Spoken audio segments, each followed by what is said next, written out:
الله نحمده ونستعينه ونستغفره ونؤمن به ونتوكل عليه ونعوذ بالله من شرور أنفسنا ومن سيئات أعمالنا من يهده الله فلا مضل له ومن يضلله فلا هادي له ونشهد أن لا إله إلا الله وحده لا شريك له ونشهد أن سيدنا ومولانا محمدا عبده ورسوله أما بعد فأعوذ بالله من الشيطان الرجيم بسم الله الرحمن الرحيم يا أيها الناس كلوا مما في الأرض حلالا طيبا ولا تتبعوا خطوات الشيطان إنه لكم عدو مبين صدق الله العلي العظيم ونحن على ذلك من الشاهدين والشاكرين والحمد لله رب العالمين۔ انتہائی قابل احترام معزز سامعین، آج تراویح میں ہم نے دوسرے سپارے کے چوتھے رکوع سے سورہ بقرہ اور سورہ آل عمران کے غالباً 2 رکوع مزید پڑھ لیں گے۔ اس میں اللہ رب العزت ہمیں ان باتوں کی طرف متوجہ کر رہے ہیں کہ جو ہمارے لیے کھانے کے لیے حلال ہیں اور جو کھانے کے لیے منع ہیں۔ اللہ رب العزت نے ہمارے لیے بیشتر چیزوں کو حلال کر رکھا ہے، لیکن چند چیزیں ایسی بھی ہیں جنہیں اللہ رب العزت نے مصلحتاً یا یہ کہ ان کے اندر نجاست زیادہ غالب ہے اس لیے اللہ نے منع کیا ہے۔ اور ان چیزوں میں سے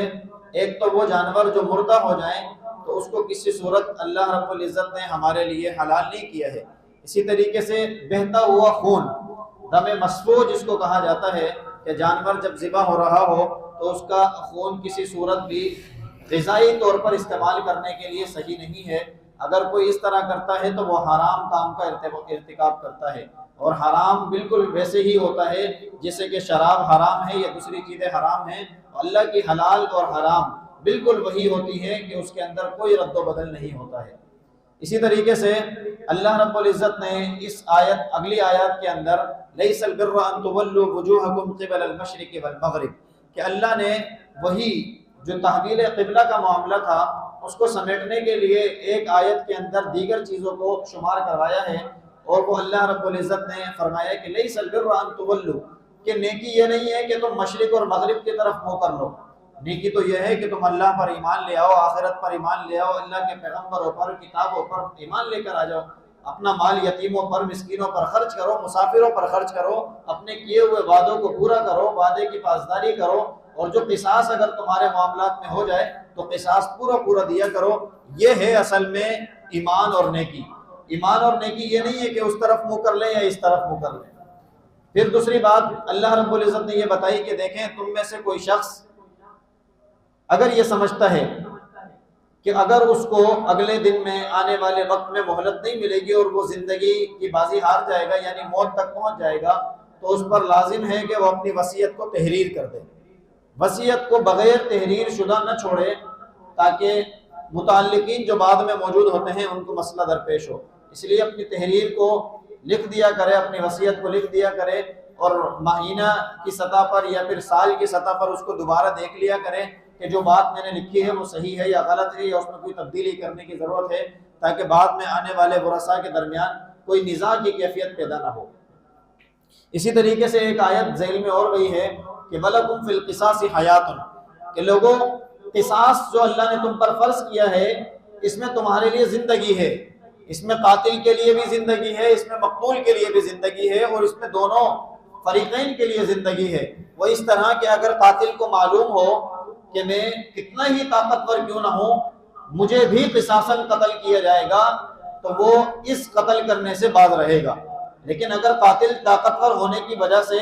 اپنے آپ کو بری الذمہ سمجھے اور اپنے آپ کو کسی کی گرفت میں آنے والا نہ سمجھے تو وہ پھر اس طریقے کے معاملات کرتا ہے۔ لیکن جہاں شریعت کی پاسداری کا خیال ہوتا ہے تو وہاں پر قاتل اس بات کے خوف سے کہ مجھے بھی قصاصاً قتل کیا جائے گا رک جاتا ہے، تو وہ مقتول بھی بچ جاتا ہے اور قاتل بھی قصاصاً قتل ہونے سے بچ جاتا ہے۔ اور اس کی ایک صورت یہ کہ بعد میں جو نزاع کھڑا ہوتا ہے دونوں فریقین کے درمیان وہ بھی ختم ہو جاتا ہے۔ اسی طریقے سے اللہ رب العزت یہاں یہ بات بھی متوجہ کر رہے ہیں کہ دیکھیں اسی کے اندر زندگی یعنی زندگی کا فلسفہ اللہ کی شریعت کو نافذ کرنے میں ہے۔ اپنے خیالات کے پیچھے چلنے کے اندر زندگی موجود نہیں ہے، زندگی اللہ کی شریعت کو نافذ کرنے میں ہے۔ اللہ کی شریعت کو اگر ہم نافذ کریں گے تو پھر ہم سکون اور اطمینان کی زندگی جی سکتے ہیں، اور اگر اللہ کی شریعت سے اپنے آپ کو بری سمجھ کر زندگی گزاریں گے تو اس میں پھر فضیلت نہیں ہے نہ ہی اہمیت ہے۔ دوسری ایک اور چیز کہ اللہ رب العزت نے یہاں پر رحمت بھی بنائی ہے اور فضیلت بھی بنائی ہے۔ رحمت تو یہ ہے کہ قصاصاً قاتل کو قتل کر دیا جاتا ہے، اور فضیلت یہ ہے کہ اگر مقتول کے ورثاء قاتل کو معاف کرنا چاہیں، فضیلت یہ ہے کہ اتنا بڑا معاملہ ان کے ساتھ کر دیا ہے اور اس کے باوجود وہ چاہتے ہیں کہ ہم اس کو قصاصاً قتل نہ کریں بلکہ اس کو معاف کر دیں، اور وہ جو دیت کا معاملہ اللہ نے رکھا ہے وہ دیت سے معاملات طے کر لیں۔ اسی کے بعد اگلی آیات کے اندر اللہ رب العزت نے رمضان المبارک کے جو روزے ہم پر فرض کیے ہیں وہ بتا رہے ہیں کہ دیکھو ایمان والو، ہم نے تم پر روزے فرض کیے، تم سے پہلے بھی لوگوں پر فرض کیے تھے۔ اس کا مقصد صرف بھوکا پیاسا رہنا نہیں ہے، اس کا مقصد ہے کہ تمہیں اللہ کی جو اللہ نے احکامات تمہارے اوپر لازم کیے ہیں ان احکامات کو اپنی زندگی کے اندر نافذ کر لو۔ کل بھی یہ بات آئی تھی کہ تقویٰ کا معنی یہ ہوتا ہے کہ اپنے آپ کو اللہ سے ڈرا کر یا اللہ کی محبت کی وجہ سے نیک عمل پر مستحکم کر لیں، یہ تقویٰ کا معنی ہے۔ اور روزہ بھی ہمیں یہی سکھاتا ہے کہ ہم اللہ رب العزت کے بتائے ہوئے احکام کو پورا کر رہے ہوتے ہیں، نہ کہ یہ کہ بھوک پیاس میں موجود ہوتے ہیں۔ ہم بھوکے پیاسے تو ہوتے ہیں، اللہ کی حلال کردہ چیزوں کو اپنے اوپر صبح صادق سے لے کر غروب آفتاب تک حرام کر لیتے ہیں، تو پھر ہم یہ تربیت بھی حاصل کر لیں کہ اپنی پوری زندگی کے اندر اللہ نے جو مستقل چیزیں حرام کی ہیں اس کو بھی حرام کر لیں۔ اس میں غیبت بھی ہے، جھوٹ بھی ہے، بہتان بھی ہے، فراڈ بھی ہے، مکر بھی ہے، دغا بازی بھی ہے، قتل بھی ہے، اور دیگر چیزیں جتنی شمار کرتے چلے جائیں وہ سب اس حرام کے اندر داخل ہیں۔ جب ہم اللہ کے حکم سے رمضان میں روزوں کے اوپر پابند ہو جاتے ہیں، حلال چیز کو حرام کرتے ہیں، تو جو مستقل حرام ہے ان کو بھی حرام سمجھ لیں۔ پھر اس کے بعد اللہ رب العزت نے کچھ رخصتیں بتائی ہیں کہ جو لوگ مسافر ہیں یا بیمار ہیں یا طاقت نہیں رکھتے ہیں تو ان کو گنجائش ہے اس بات کی کہ وہ فدیہ وغیرہ دے دیں، اور پھر اپنے روزوں کے بدلے میں کسی مستحق کو اس کے برابر فدیے کے برابر رقم دے کر اپنے آپ کو بری الذمہ کر لیں۔ پھر اللہ رب العزت بتاتے ہیں کہ شہر رمضان الذی انزل فیہ القرآن، یہ رمضان المبارک کا مہینہ، اس کو فضیلت اس لیے ہے کہ اللہ نے اس کے اندر قرآن کو نازل کیا ہے، اور پھر اللہ نے اس رات کے اندر جس میں قرآن کو نازل کیا اس کو لیلۃ القدر بنا دیا ہے۔ اور پھر تم میں سے جو کوئی اس مہینے کو پائے اس میں چاہیے کہ روزے رکھے۔ اللہ تم سے آسانی چاہتے ہیں، اللہ مشقت نہیں چاہتے ہیں۔ وَإِذَا سَأَلَكَ عِبَادِي عَنِّي فَإِنِّي قَرِيبٌ، اللہ رب العزت تو بتا رہے ہیں کہ لوگوں، اے پیغمبر، کہ جب آپ سے میرے بارے میں میرے بندے سوال کریں، وَإِذَا سَأَلَكَ، کاف کی ضمیر اللہ کے نبی کی طرف ہے، اللہ کے نبی کو اللہ رب العزت بتا رہے ہیں، حکم دے رہے ہیں کہ جب آپ سے میرے بندے، یہ نہیں کہا کہ آپ کے بندے، آپ کے خادم، بلکہ اللہ نے اپنی طرف نسبت کی ہے اور بلا مبالغہ کہا ہے کہ اے نبی جب آپ سے میرے بندے میرے بارے میں سوال کریں تو ان کو یہ جواب دے دینا کہ میں ان کے بہت قریب ہوں، میں ان کی ہر پکار کو سنتا ہوں، کوئی پکار ایسی نہیں ہے جس کو اللہ نہیں سنتے ہیں۔ اجیب دعوت الداعی اذا دعان، اللہ ہماری باتوں کا جواب بھی دیتے ہیں۔ یہاں تک کہ کل سورہ فاتحہ میں بتانا یہ بات رہ گئی تھی، اللہ رب العزت ہماری ایک ایک سورہ فاتحہ کی آیت کے بدلے بھی جواب دے رہے ہوتے ہیں، البتہ ہمارے کان اس کی سماعت سے محروم ہیں۔ اللہ رب العزت تو الحمدللہ رب العالمین کا بھی جواب دیتے ہیں، حمدنی عبدی، الرحمن الرحیم کا بھی جواب دیتے ہیں، اثنا علی عبدی، اللہ رب العزت مالک یوم الدین کا بھی جواب دیتے ہیں، مجدنی عبدی، کہ میرے بندے نے میری بزرگی بیان کی، تعریف بیان کی، ثنا بیان کی، اب جو میرا بندہ مجھ سے مانگے گا میں اس کو دے دوں گا۔ تو اللہ رب العزت ہر بندے سے بہت قریب ہے۔ اللہ کے یہاں گناہ گار ہو یا گناہوں سے پاک ہو، اللہ رب العزت نے جب تک انسان کو مہلت دی ہے اللہ اپنے قریب رکھتے ہیں۔ ہاں البتہ گناہوں کی وجہ سے ہم اللہ کی قربت کو محسوس نہیں کر پاتے ہیں۔ اب جب توبہ طائب ہو جاتے ہیں تو پھر اللہ کی قربت محسوس ہونے لگتی ہے، اور اس قربت کا احساس بڑی تیزی سے ہونے لگتا ہے، اور انسان سمجھتا ہے کہ میرا رب میرے ساتھ ہے، اور یہی ایمان کا اعلیٰ درجہ ہے۔ پھر اس کے بعد روزے کا وقت اللہ رب العزت نے متعین فرمایا، اور پھر اسی طریقے سے ایک پرانے یہود کی ایک اور چال تھی کہ اللہ شرطیں لگا لیا کرتے تھے، قسمیں کھا لیا کرتے تھے کہ اپنے گھر میں داخل نہیں ہوں گے، تو سامنے کے دروازے سے داخل ہونے کے بجائے پچھلے دروازے سے داخل ہو جاتے تھے۔ اللہ رب العزت نے فرمایا کہ تم اپنے گھروں میں اپنے سامنے سے ہی داخل ہو، اس میں کوئی مسئلہ نہیں ہے، لیکن ادھر ادھر کی باتیں نہیں کیا کرو۔ ان اللہ لا يحب المعتدین، اللہ رب العزت حد سے تجاوز کرنے والوں کو پسند نہیں کرتے ہیں۔ اللہ رب العزت تو پسند ان لوگوں کو کرتے ہیں جو اللہ کے حکم پر سرنڈر کر دیتے ہیں، تابع داری اختیار کر لیتے ہیں۔ وَقَاتِلُوهُمْ حَتَّى لَا تَكُونَ فِتْنَةٌ وَيَكُونَ الدِّينُ لِلَّهِ، اور اللہ رب العزت کے لیے قتال کیا کرو، میدان جہاد میں نکلا کرو، یہاں تک کہ سارا کا سارا دین خالص اللہ کے لیے ہو جائے۔ فَإِنِ انْتَهَوْا فَلَا عُدْوَانَ إِلَّا عَلَى الظَّالِمِينَ، اگر تم اس سے بعد رہو گے تو پھر ظالموں کے اوپر تمہارا کوئی جبر نہیں ہے۔ اللہ رب العزت نے ہمیں ایک حد بتائی ہے کہ اس حد تک تمہیں رہنا ہے۔ جہاد ازل سے، جب سے کافر اور مسلمان یہ کشمکش جاری ہے اس وقت سے جہاد بھی جاری ہے، جہاد آج بھی جاری ہے۔ الجہاد ماضٍ الی یوم القیامہ، جہاد تو قیامت تک جاری رہے گا، جہاد ختم ہونے والی شے نہیں ہے۔ جہاد کی ایک یہ صورت ہمارے ذہن میں آتی ہے کہ ہر وقت اپنے ہاتھ میں تلوار لیے کافروں کے اوپر مسلط رہیں، یہ جہاد نہیں ہے۔ جہاد تو یہ ہے کہ انسان کردار کا ایمان والا بن جائے۔ کردار سے اگر ایمان ہمارے جھلکتا ہے تو پھر ہم پکے ایمان والے ہیں، ہم بس باتوں ہی باتوں میں ایمان والے کہلائیں، یہ اصل حقیقت نہیں ہے۔ لیس البر ان تولوا وجوہکم جو پہلی آیت تھی، اس سے بھی اللہ نے یہی بتایا ہے کہ دیکھو ادھر ادھر کھڑے ہو جانے میں، توجہ حاصل کر لینے میں اپنے آپ کو سمجھو کہ تم ایمان والے بن گئے، ایمان یہ نہیں ہے۔ ایمان تو کردار کا نام ہے، اچھا کردار اپنائیں گے تو اچھے ایمان والے ہوں گے، اگر برا کردار اپنائیں گے تو اللہ کی نظروں کے اندر محروم ترین رہیں گے۔ اس کے بعد حج کے مسائل شروع ہو رہے ہیں، اور حج کے مہینوں کے بارے میں بتایا گیا ہے کہ یہ شوال، ذی القعدہ اور ذی الحج یہ ایام حج کہلاتے ہیں، اشہر حج کہلاتے ہیں، اور تم میں سے جو کوئی ان دنوں کے اندر استطاعت رکھے کہ وہ بیت اللہ کا سفر کر سکے اور وہاں کے اخراجات برداشت کر سکے اور اپنے گھر والوں کو بھی ان دنوں کے وسائل مہیا کر سکے بغیر کسی مشقت کے، تو اس کے اوپر حج کر لینا فرض ہے، اور اس کو چاہیے کہ اپنی زندگی کے اندر حج کر لے۔ فقہا کا اس بارے میں اختلاف یہی ہے کہ جو شخص فرض ہونے کے بعد اگر حج ادا نہیں کرتا ہے تو بعض کہتے ہیں کہ وہ گناہ گار ہوتا ہے، اور بعض کہتے ہیں کہ موت تک گناہ گار نہیں ہوتا۔ البتہ اگر موت تک بھی اگر حج ادا نہیں کرتا تو جس وقت سے وہ صاحب استطاعت ہوا تھا اس وقت سے لے کر موت تک گناہ گار ہو جاتا ہے۔ البتہ اس میں احتیاط یہی ہے کہ جب بندے کے اوپر حج فرض ہو جائے تو وہ سب سے پہلے جلدی کرے اور اللہ رب العزت کی طرف سے جو ہمارے اوپر یہ ایک ذمہ داری عائد ہوئی ہے اس کو اتار دے۔ پھر اس کے بعد اللہ رب العزت ہمیں ایک دعا سکھا رہے ہیں کہ ربنا آتنا فی الدنیا حسنہ، اللہ ہمیں دنیا کے اندر بھی اچھائیاں بھلائیاں عطا فرما، وفی الآخرۃ حسنہ، اور آخرت کے معاملے میں بھی ہمارے ساتھ اچھائی عطا فرمانا، وقنا عذاب النار، ہمیں جہنم کے عذاب سے محفوظ فرما دینا۔ پھر ایک آیت ہے کہ یا ایھا الذین آمنوا ادخلوا فی السلم کافہ، ایمان والو دین اسلام کے اندر پورے پورے داخل ہو جاؤ۔ دین اسلام میں اپنی مرضی کا اسلام پسند نہ کریں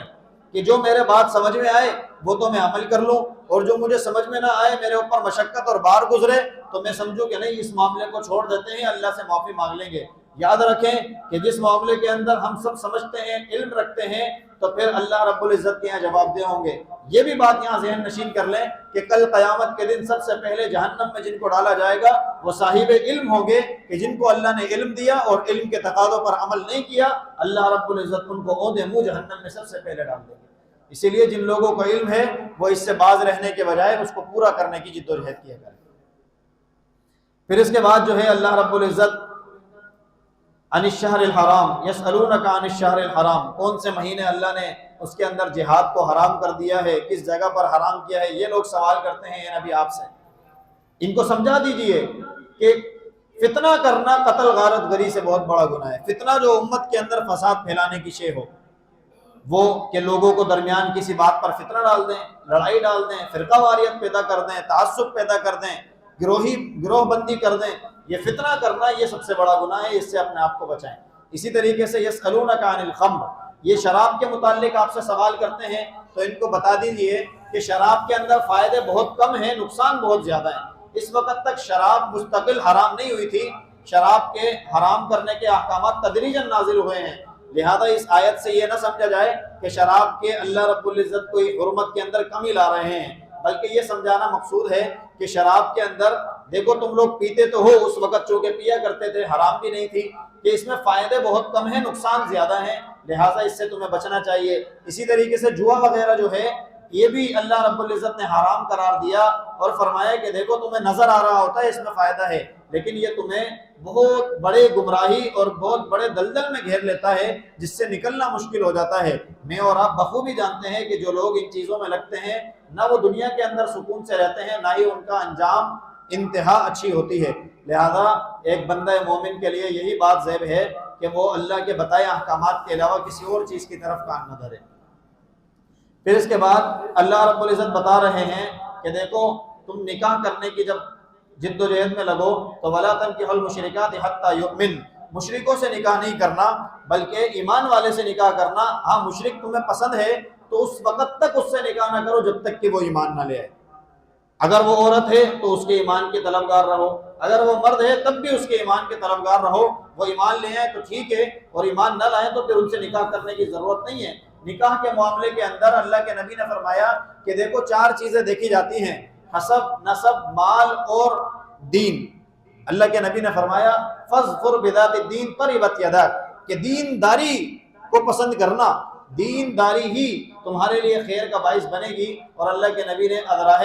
اس کے لیے فضیلت بتایا کہ تربت یداک، کہ اس کے ہاتھ خاک آلود ہو جائیں، یعنی کہ وہ فضیلت پا جائے اور جو دین داری کو ترجیح دے گا۔ مال کو بھی فنا ہے، مال ختم ہو جانا ہے، حسب نسب کی کوئی ویلیو نہیں ہے اسلام میں۔ اللہ کے نبی نے خطبہ حجۃ الوداع کے موقع پر فرمایا لا فضل لعربی علی عجمی ولا لعجمی علی عربی ولا لاسود علی احمر ولا لاحمر علی اسود، کہ کسی کالے کو گورے پر اور کسی گورے کو کالے پر، کسی اجمی کو عربی پر، عربی کو اجمی پر کوئی فضیلت نہیں ہے الا بالتقوی، تقوی کی بنا پر فضیلت ہے۔ اسی لیے دینداری کو فضیلت سمجھتے ہوئے اسی کو اختیار کریں اور دینداری کو ہی نکاح کے معاملے میں ترجیح دیں۔ اللہ کے احکامات کو پورا کریں گے تو آگے کی زندگی سکون سے گزر جائے گی۔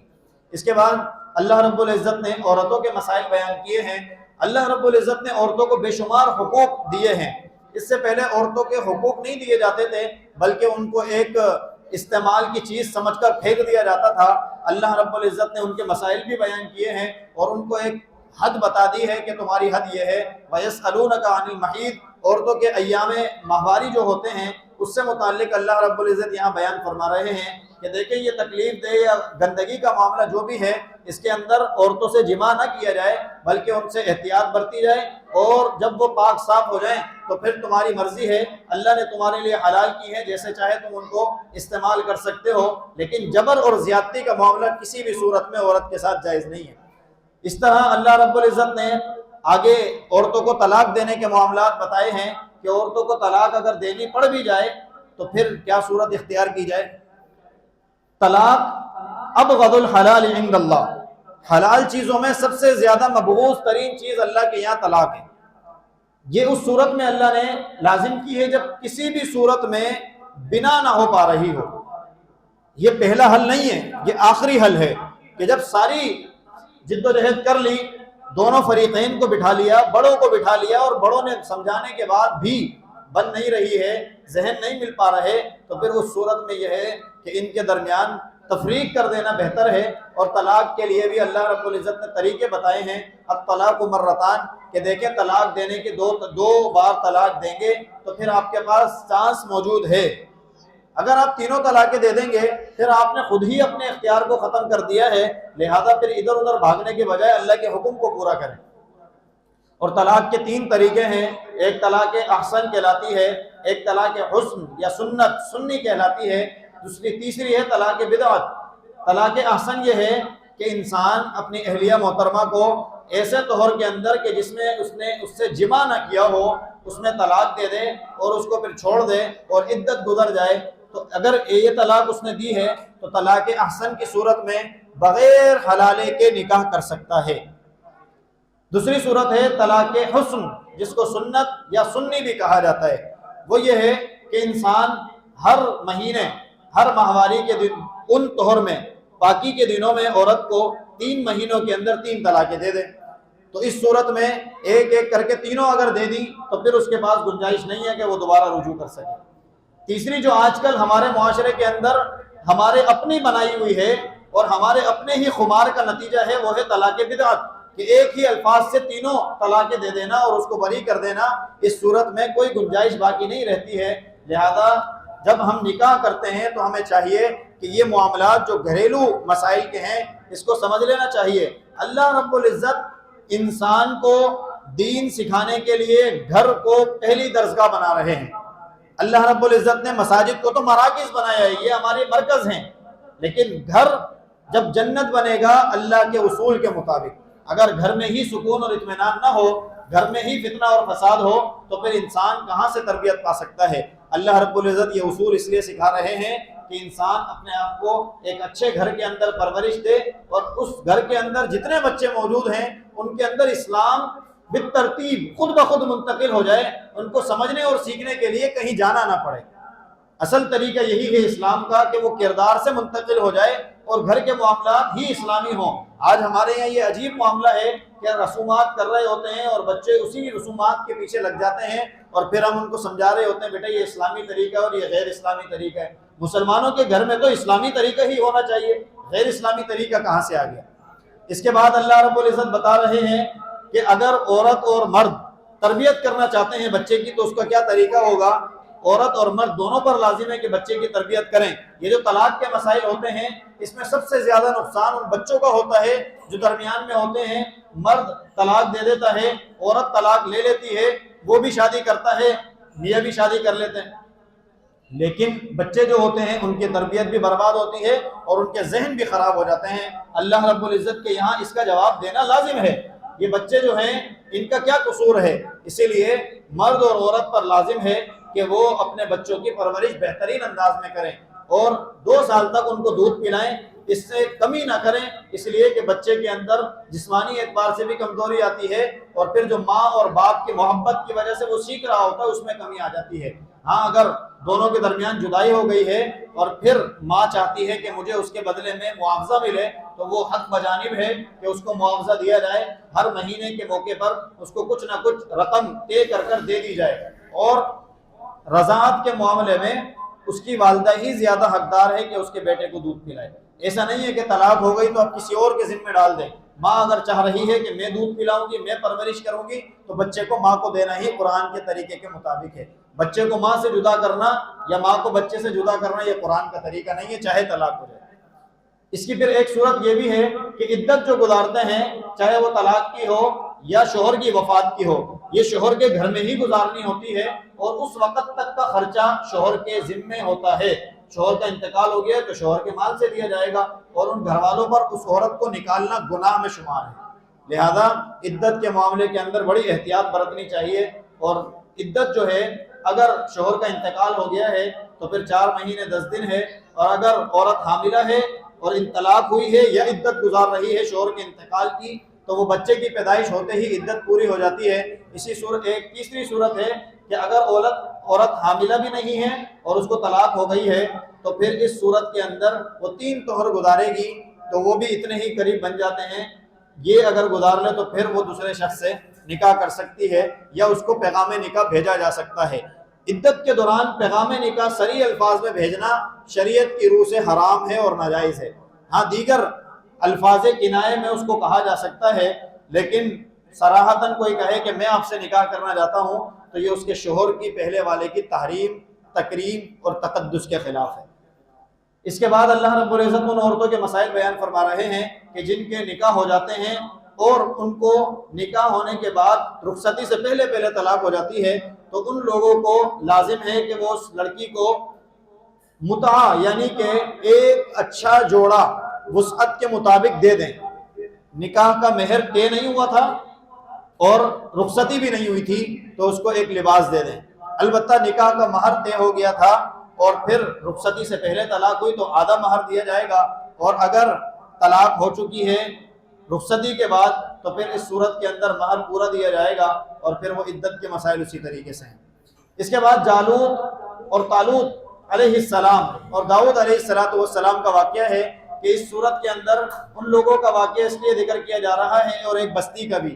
کہ یہ سارے کے سارے معاملات باس بعد الموت کے ہیں کہ ہزاروں کی تعداد میں لوگ تھے، اللہ رب العزت کے حکم سے ان کے اوپر موت طاری ہو گئی، پھر اللہ رب العزت نے ان کو زندہ کیا، پھر اللہ کے حکم سے وہ سارے زندہ ہو گئے۔ اس میں نشانی ہے ایمان والوں کے لیے کہ اللہ دوبارہ اٹھانے پر قادر ہے۔ اسی طریقے سے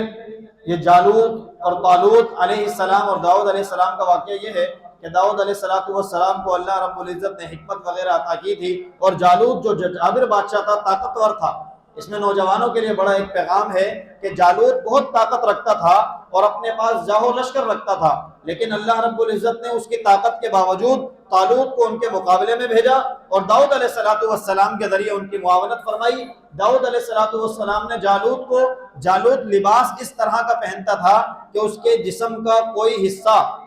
ذرا سے خالی نہیں ہوتا تھا سوائے اس کی آنکھوں کے، اور پھر داؤد علیہ السلام نے اس جالوت کا خاتمہ کیا اور وہ جو غلیل تھی اس کو ایجاد کیا، بنایا، اور غلیل کے ذریعے اس کی آنکھ کا نشانہ لیا اور وہ نیچے گرا ہے تو مجاہدین اس پر جھپٹے ہیں۔ پھر اسی طریقے سے ایک اور معاملہ ہے کہ چلتے چلتے راستے میں ان لوگوں کو کہا تھا کہ ایک نہر آئے گی، اس نہر سے تم نے پینا نہیں ہے، ہاں تھوڑا بہت ایک دو چلو کوئی پینا چاہے تو ایک دو گھونٹ پی سکتا ہے، پیٹ بھر کر اگر پانی پیا تو تم لوگ پھر بزدل بن جاؤ گے۔ وہ جو پکے ایمان والے تھے، اللہ کے حکم پر عمل پیرا ہونے والے تھے، سمجھتے تھے کہ اللہ کے حکم پر عمل کرنے میں ہماری کامیابی ہے، ان لوگوں نے پانی نہیں پیا۔ لیکن جو لوگ اللہ کے حکم کو ایسے ہی سمجھتے تھے جیسے آج کل ہمارا حال ہے، تو وہ لوگ بزدل بن گئے اور پیچھے رہنے والوں میں ہو گئے۔ اس کے بعد اولو العزم پیغمبروں کا تیسرے سپارے کی ابتدا میں بیان ہے۔ یہ اولو العزم پیغمبر 5 ہیں، نوح علیہ السلام، ابراہیم علیہ السلام، اور پھر موسیٰ علیہ السلام، عیسیٰ علیہ السلام اور محمد الرسول اللہ صلی اللہ علیہ وسلم۔ یہ پیغمبروں کے اندر بھی بلند ترین مرتبہ رکھتے ہیں۔ اللہ رب العزت نے ان لوگوں کو پیغمبروں کے اندر بھی عالی شان عطا فرمائی ہے۔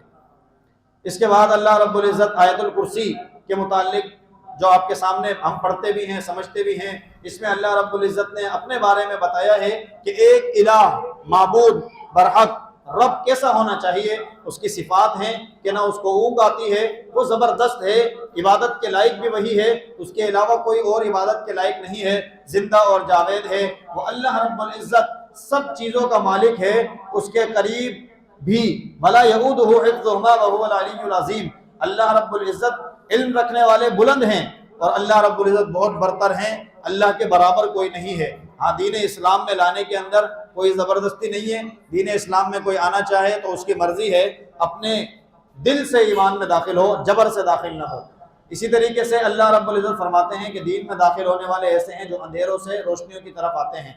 پھر اللہ رب العزت نے نمرود اور ابراہیم علیہ السلام کا جو مکالمہ ہے اس کو ذکر کیا ہے کہ نمرود اور ابراہیم علیہ السلام کا مکالمہ ہوا۔ ابراہیم علیہ السلام نے کہا کہ میرا اللہ تو وہ ہے کہ جو مشرق یہ زندگی دیتا ہے اور موت دیتا ہے۔ نمرود کو یہ بات سمجھ میں نہیں آئی، اس نے ایک عجیب ہی معاملہ سمجھا، ایک عمر قید کے شخص کو نکالا اور اس کو کہا کہ تمہیں آزاد کر دیا، اور لوگوں کو کہا دیکھو میں نے زندگی دے دی، اور ایک چلتے پھرتے شخص کو اس نے قتل کر دیا اور کہا کہ دیکھو میں نے موت دے دی، تو موت اور زندگی تو میں بھی دے سکتا ہوں، اس میں کیا کمال ہے۔ ابراہیم علیہ السلام اس کی عقل کو سمجھ گئے اور کہا کہ دیکھو تم نے یہ بات تو پوری کر دی، میرا رب تو وہ ہے جو مشرق سے سورج کو نکالتا ہے، اگر تم بھی رب ہونے کا دعویٰ کرتے ہو تو مغرب سے نکال کر دکھاؤ۔ فبہت الذی کفر، عجیب سا منہ بن گیا اور پھر بکھر گیا اور کہنے لگا آگ جلاؤ اور معبودوں کی مدد کرو۔ اسی طریقے سے عزیر علیہ السلام کا واقعہ بطور نشانی کے کہا جا رہا ہے کہ عزیر علیہ السلام کو اللہ رب العزت نے گدھے کے ساتھ سفر پر بھیجا، اور سفر کے دوران ان کو بھوک پیاس کے عالم میں وہ ایک جگہ رکے تو انہوں نے اپنی ایک روٹی کو نکالا اور انگور کا شیرہ وہ اس روٹی کے اوپر نرم کرنے کے لیے ڈال دیا کہ روٹی نرم ہو جائے۔ کچھ دیر انتظار کرنے کے لیے بیٹھ گئے، اسی اثنا میں آنکھ لگ گئی، اور جب آنکھ کھلی تو وہ 100 سال گزر چکے تھے، اور ان کا جو گدھا تھا وہ اس کی ہڈیاں بھی بوسیدہ ہو کر مٹی میں مل چکی تھی، لیکن روٹی جو شیرہ ڈال کر چھوڑ دی تھی اسی طریقے سے تازی تھی، لم یتسنہ، گھسی نہیں تھی اب تک۔ اللہ رب العزت نے جب عزیر علیہ السلام اٹھے، بیدار ہوئے، دیکھا روٹی موجود ہے اور گدھے کو تلاش کرنے لگے، تو اللہ نے فرمایا کہ عزیر تم کتنا سوئے ہو، کب لبثت؟ قال لبثت یوما او بعض یوم، کہا زیادہ سے زیادہ آدھا دن یا ایک دن سویا ہوں گا، اس سے زیادہ تھوڑی سویا ہوں۔ اللہ نے کہا بل لبثت 100 عام، آپ 100 سال سوئے ہو۔ فانظر الی طعامک وشرابک لم یتسنہ، کہ دیکھو تمہارا کھانا بھی ابھی باسی نہیں ہوا۔ وانظر الی حمارک، اپنے گدھے کو دیکھو۔ وَلِنَجْعَلَكَ آیَةً لِلنَّاسِ، ہم نے اس کو لوگوں کے لیے نشانی بنا دیا ہے۔ اور پھر عزیر علیہ السلام کے سامنے اس کی جو مٹی کے اندر ہڈیاں مل چکی تھیں وہ مٹی سے ہڈیاں بنی ہیں، اور ہڈیوں کا ڈھانچہ بنتا ہے، اور ڈھانچے کے بعد اس پر گوشت چڑھتا ہے اور کھال لگتی ہے۔ اللہ رب العزت ان کے سامنے اس گدھے کو دوبارہ تیار کرتے ہیں، اور اللہ رب العزت ان لوگوں کے سامنے کہ جو بعث بعد الموت کا انکار کرتے ہیں کہ اللہ کیسے ہمیں مٹی سے دوبارہ اٹھائیں گے، تو اللہ نے ان لوگوں کے لیے بتایا کہ اللہ ایسے مٹی سے اٹھا دے گا۔ اس کے بعد اللہ رب العزت ان لوگوں سے متعلق ہے جو اللہ کی راہ میں مال کو خرچ کرتے ہیں۔ اللہ کی راہ میں مال دینے سے دل کے اندر مال کی محبت کم اور ایمان مضبوط ہو جاتا ہے، ایک کردار نکھر کر آتا ہے۔ اللہ رب العزت بتا رہے ہیں کہ مال جو اللہ کی راہ میں خرچ کرتے ہو اس کی مثال ایسے ہے کہ جیسے زمین میں ایک دانہ تم بوتے ہو اور اس سے 700 دانے نکل آتے ہیں، تو یہ کوئی گھاٹے کا نقصان کا سودا نہیں ہوتا ہے، بلکہ زمین کے اندر دانہ بونا یہ ہماری ضرورت ہے۔ اسی طریقے سے اللہ کی راہ میں خرچ کرنا یہ ہمارے مال کو بڑھانے کے لیے ہماری ضرورت ہے۔ اگر کسان یہ سمجھے کہ میں دانہ کیوں زمین میں بوؤں، میں نے تو بڑی محنت سے اس کو اگایا ہے، تو پھر مزید کھیتی اور فصل کیسے اگے گی؟ اللہ رب العزت نے اسی طرح یہ مثال بتائی کہ اگر اپنے مال کو بھی بڑھانا چاہتے ہیں تو اللہ کی راہ میں اس میں سے خرچ کیا کریں. دانہ جو زمین میں بویا جاتا ہے وہ سارا نہیں بویا جاتا، بلکہ چند تھوڑی سی فصل کا حصہ ہوتا ہے جو بویا جاتا ہے. اسی طرح ہم لوگ بھی جو زکوٰۃ دیتے ہیں، صدقات دیتے ہیں، سارا مال نہیں دیتے، بہت تھوڑا سا دیتے ہیں. اس کے بدلے میں اللہ رب العزت ہمیں 700 گنا تک عطا فرما دیتا ہے. اس کے بعد اللہ رب العزت سود خوری سے متعلق بیان فرما رہے ہیں کہ یہ جو سود خوری ہے یہ بہت بڑا گناہ ہے. تجارت میں اللہ نے فائدہ اور برکت رکھی ہے، سود خوری کے اندر اللہ نے برکت نہیں رکھی ہے. ایسا ہوتا ہے جیسے یتخبطہ الشیطان من المس، یہ سود خور ایسے ہو جاتے ہیں جیسے شیطان نے ان کو چھوا ہو اور یہ عجیب سی کیفیت میں خپتی ہوئے پھرتے ہیں. اس لیے سود خوری کے بدلے میں اللہ نے جو سب سے خطرناک وعید نازل فرمائی ہے وہ یہ ہے یحاربون اللہ ورسولہ، یہ اللہ اور اللہ کے رسول سے اعلان جنگ کرتے ہیں. اللہ اور اللہ کے رسول سے اعلان جنگ کرنے والا کہاں کامیاب ہو سکتا ہے؟ ہاں اگر کوئی تم میں سے پہلے یہ کام کرتا تھا، اب توبہ تائب ہوا ہے تو اپنا اصل مال واپس لے لے اور اس کے اوپر جو سود ہے وہ چھوڑ دے. اس کے بعد آیت مداینت ہے، قرآن کریم کی سب سے لمبی ترین آیت ہے. اس میں اللہ رب العزت ایک دوسرے سے لین دین کا طریقہ سکھا رہے ہیں کہ جب تم لوگوں سے معاملات کیا کرو تو اس کو لکھ لیا کرو، اس کے اوپر 2 گواہ بنا لیا کرو، اس کے بغیر نہیں کیا کرو. تم چاہے کتنا ہی ایک دوسرے پر بھروسہ رکھتے ہو لیکن شیطان تمہارے درمیان وسوسہ ڈال دیتا ہے. لہذا وَلْيَكْتُبْ بَيْنَكُمْ كَاتِبٌ بِالْعَدْلِ کہ ایک لکھنے والا ایمانداری اور انصاف کے ساتھ لکھ لیا کرے. اس کے بعد آخری آیات سورہ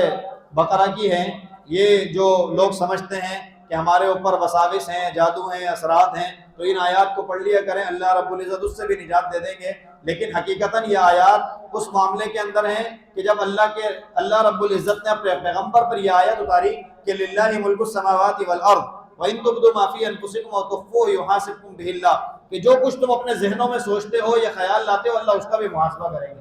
صحابہ اکرام رضوان اللہ علیہم اجمعین پریشان ہو گئے کہ ہمارے دل میں تو پتہ نہیں کتنے خیال آتے ہیں، ذہن میں پتہ نہیں کتنی باتیں گزرتی ہیں، اگر اللہ ایک ایک پر پکڑیں گے تو ہم کہاں جائیں گے، ہمارا ٹھکانہ کہاں ہوگا. نبی علیہ الصلوۃ والسلام کے پاس گئے، عرض کیا یا رسول اللہ ہم تو ہر بات سنتے ہیں اور اطاعت کرنے والے ہو جاتے ہیں، ہم نافرمانی تو نہیں کرتے. غفرانک بخشش تو ہے آپ کے لیے، وَإِلَيْكَ الْمَصِيرُ اور آپ کو لوٹنا بھی اللہ ہی کی طرف ہے. لا يكلف اللہ نفسا الا وسعها. اگلی آیت نازل ہوئی جو آخری آیت ہے سورہ بقرہ کی کہ اللہ وسعت سے زیادہ کسی پر تکلیف نہیں ڈالتے، جتنا ہم برداشت کر سکتے ہیں اللہ اتنا ہی ہمارے اوپر مشقت ڈالتے ہیں. اور پھر اللہ رب العزت ہمیں دعا بھی سکھا رہے ہیں ربنا ولا تحملنا ما لا طاقت لنا به، اللہ ایسا بوجھ نہ ڈالنا جس کی ہمارے اندر طاقت ہی نہیں ہے. ربنا ولا تحمل علينا اسرا كما حملته على الذين من قبلنا، اللہ وہ بوجھ بھی ہم پر نہ ڈالنا جو ہم سے پہلے لوگوں پر ڈالا تھا وہ پورا نہ کر سکے اور تباہ ہو گئے. واعف عنا ہم سے درگزر فرما، واغفر لنا ہمارے گناہوں کو معاف فرما، وارحمنا ہم پر رحم فرما. وارحمنا آگے کیا ہے؟ انت مولانا فانصرنا علی القوم الکافرین، آپ ہی ہمارے والی ہیں، مددگار ہیں، یہ سب کچھ ہوگا آپ ہی کی مدد سے. یہ انسان اپنی عاجزی بھی ظاہر کر رہا ہے اور کافروں کے مقابلے میں، ظالموں کے مقابلے میں ہماری مدد فرما. اگر ظالموں کے مقابلے میں آپ ہماری مدد نہیں کریں گے ہم پھر بھی کچھ نہیں کر سکتے.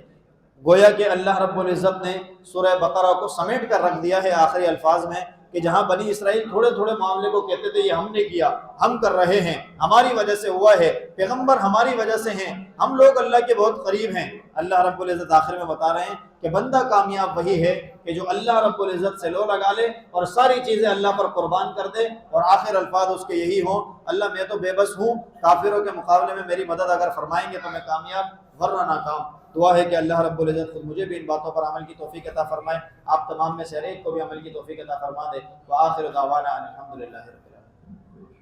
دعا آخر میں کر لیں.